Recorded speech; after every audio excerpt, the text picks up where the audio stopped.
So we have Lord Karan Bilimoria with us. As most of you would know, that he was instrumental in starting negotiations for the India-UK FTA, which is already in place now. The UK-India FTA is great news for both countries. And I'm delighted that after 3.5 years of negotiations starting in January 2022, the FTA was finally signed in July in the UK by Prime Minister Narendra Modi and Prime Minister Keir Starmer. And 3.5 years of negotiations, over 14 rounds of negotiations, and you've got an FTA that's now been agreed. This is going to turbocharge the relationship between our two countries in terms of increasing trade, business and investment between our two countries. And the facts are this: India is the third largest economy in the world soon. It's fourth largest now. Within a few years it'll be the third largest. The UK is the sixth largest economy in the world.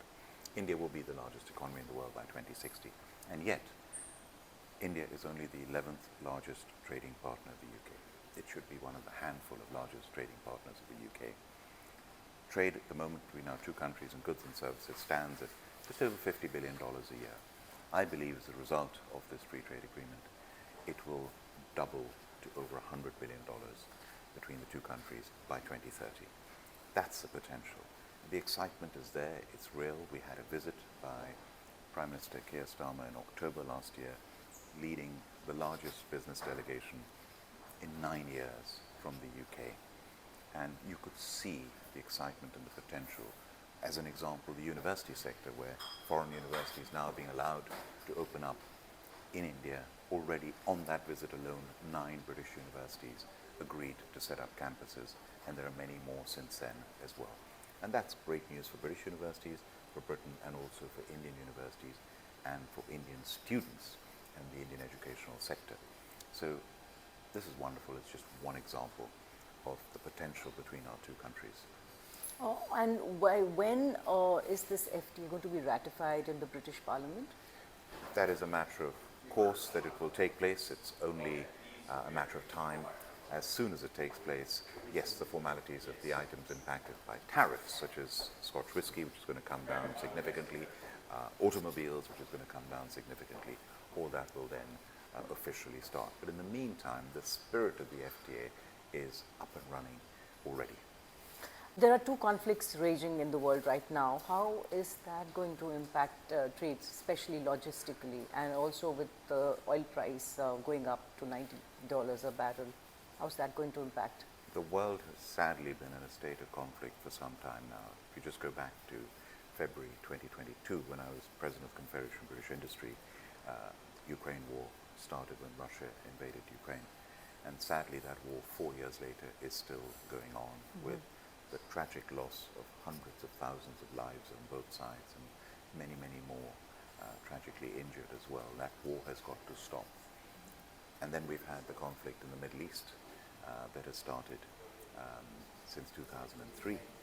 And then we've now got the war happening in Iran. So this is not an ideal environment by any stretch of the imagination, let alone the tragic loss of lives and innocent lives. But it affects business and trade around the world, not just the countries that are fighting. The whole world gets affected. When the Ukraine war started in 2022, the UK, a country with an inflation target of 2%, our inflation went up to 11%. Energy prices rocketed. Oil went up to over $100. And our energy price, although we didn't buy gas directly from Russia, like countries like Germany did, it affected us. And so there's no running away from it. The current conflict that is happening in Iran is going to affect the whole world. Oil prices have already rocketed to $90. And there are huge supply issues with 20% of the world's oil going through the Straits of Hormuz. So this is going to affect not just countries directly buying the oil, but the whole world. And sadly, Iran has been a sponsor of terrorism around the world, and is a regime that is monstrous. It is a country with such huge potential. If the Iranian people were allowed to have freedom and democracy, it would be one of the leading countries in the world. But they've been a suppressed country. The treatment of women has been absolutely appalling.